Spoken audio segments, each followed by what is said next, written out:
अपने समीप मथुरा के ब्राह्मण याज्ञिक हैं, बड़े विद्वान हैं, और भगवान स्वयं भोजन मांग रहे हैं सखाओं के द्वारा।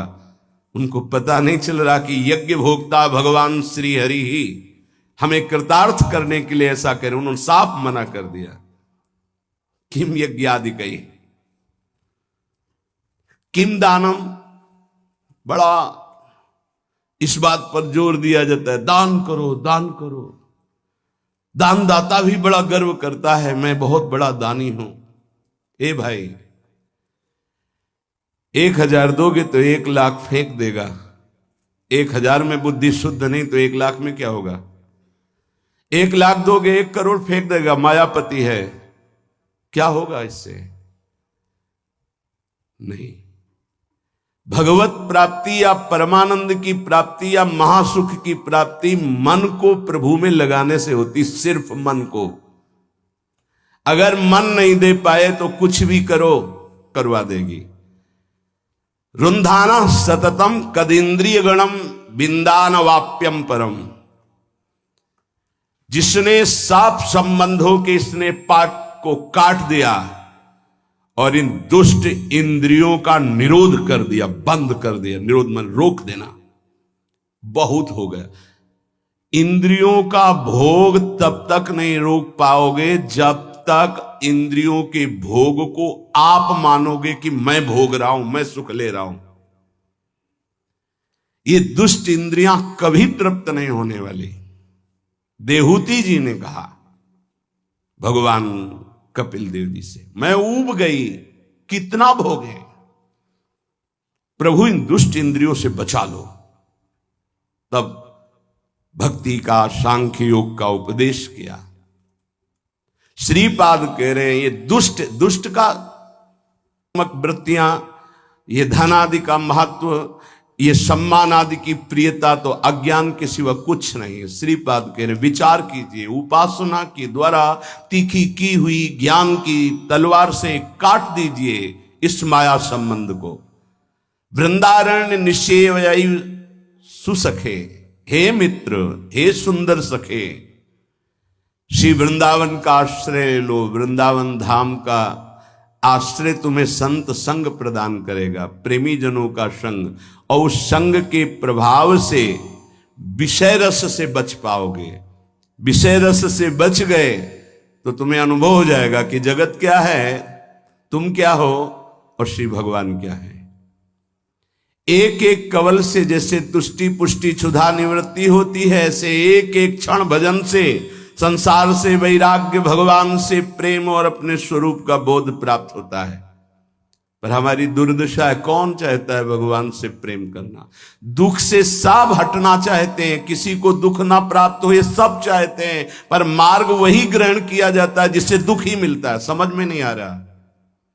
चाहते सब हैं सुखी होना, अविनाशी पद में विराजमान हो जाना, किंचित दुख ना मिले, पर हम क्रियाएं वही करते हैं जिससे किंचित सुख ना मिले, केवल दुख ही दुख मिलता रहे।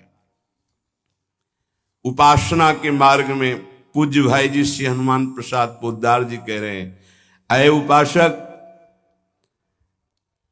इस मार्ग का यदि चयन कर लिया है कि अब मैं भगवत मार्ग में चलूंगा, जैसा श्रीपाद कह रहे हैं, उपासना के द्वारा ज्ञान की तलवार को, छुरी को तीव्र करो और काट दो सारे संबंधों को, और दुष्ट इंद्रियों के भोग विलास से ऊब जाओ। ये कभी तृप्त नहीं होंगी, चाहे रोज भोगो, चाहे जितनी बार भोगो, कभी तृप्त नहीं होंगी। थोड़ी देर के लिए कहेंगे हाँ शांत, फिर वही आग, फिर वही इच्छा, फिर वही चाह, चाहे रसेंद्री हो, जनेन्द्री हो, कोई भी इंद्री हो, शब्द स्पर्श रूप रस गंध, इनमें भटकना। अब जब हम भगवत मार्ग का चयन कर लेते हैं निश्चय पूर्वक कि मुझे प्रभु के मार्ग में चलना है, तो ये ध्यान रखें, करे कभी कोई मेराती, मान समादर स्तुति सत्कार, अथवा परुष वचन कहे दारुण, पद त्राणों से करे प्रहार।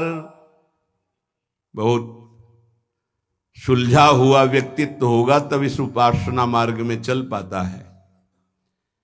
जब आप इंद्रियों को अंतर्मुख करके भगवत मार्ग में सारे संबंधों को काट कर चलने की चेष्टा करेंगे तो आपको इतनी हिम्मत रखनी है कि चाहे कोई बहुत साष्टांग दंडवत हाथ जोड़ करके खूब स्तुति करे कि आप तो अवतारी पुरुष हो, मैं जान गया आप भगवान हो, ऐसे शब्द आपको सुनने को मिलेंगे जब आप सही मार्ग पर चलेंगे।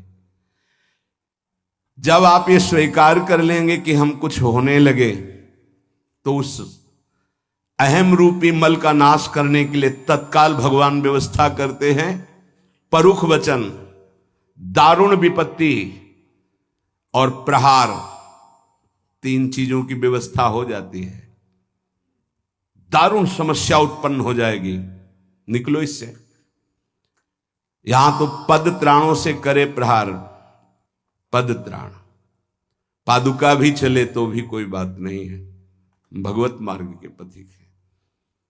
एक परमहंस जी मिले गंगा के किनारे, थोड़ी देर कृपा करके चर्चा की। बोले इस मार्ग में बहुत सहनशीलता चाहिए, कभी कभी प्रहार भी सहना पड़ता है। तो महाराज जी कभी जीवन में ऐसी घटना घटी क्या आपके? बोले हाँ, एक गांव में भिक्षा के लिए गए, वो अन्य धर्मावलंबियों का गांव था, मुझे पता नहीं था, तो वहां पता नहीं किसने आग लगा दी कहीं ऐसा, और उस गली से मैं निकला तो सब लोग बोल पड़े इसने आग लगाई। तो बोले डंडों से और आदि आदि से पिटाई हुई। फिर किसी ने वहां जो दो चार घर होंगे जो अनुकूल धर्मावलंबी थे, उन्होंने कहा ये सन्यासी लोग अग्नि स्पर्श ही नहीं करते हैं तो ये आग कैसे लगा सकते हैं? बोले तब जाकर के शमन हुआ, काफी पीड़ा हुई। तो हमका कैसा महसूस हुआ? कुछ नहीं, शरीर का प्रारब्ध था, पिट गया, उसमें क्या महसूस होना है। हिम्मत बनती है कि आगे चल करके स्वागत हो सकता है कभी, और होता है। बड़े बड़े महापुरुषों के जीवन में ऐसा आता है। भाई जी कह रहे हैं उपासक, कभी अतिमान समादर स्तुति सत्कार तुम्हें मिलेगा तो कभी परुख वचन, कभी दारुण समस्या और कभी पद त्राणों से प्रहार, ये भी मिल सकता है। बड़े बड़े सिद्धों के साथ ऐसी लीलाएं हुई। दोनों में ही देखूं मैं प्रिय श्याम तुम्हारा सुंदर रूप, हंसकर स्वागत करूं हृदय से, प्राप्त करूं सुख परम अनूप।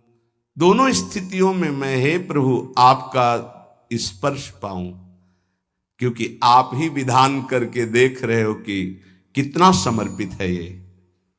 दोनों में हे श्याम सुंदर आपका विधान देखूं, आपका सुखद स्पर्श पाऊं और हंसकर स्वागत करूं, चाहे वो दारुण विपत्ति परुख वचन प्रहार हो या अति सम्मान स्तुति सत्कार हो, दोनों में मैं आपकी दुलार और कृपा को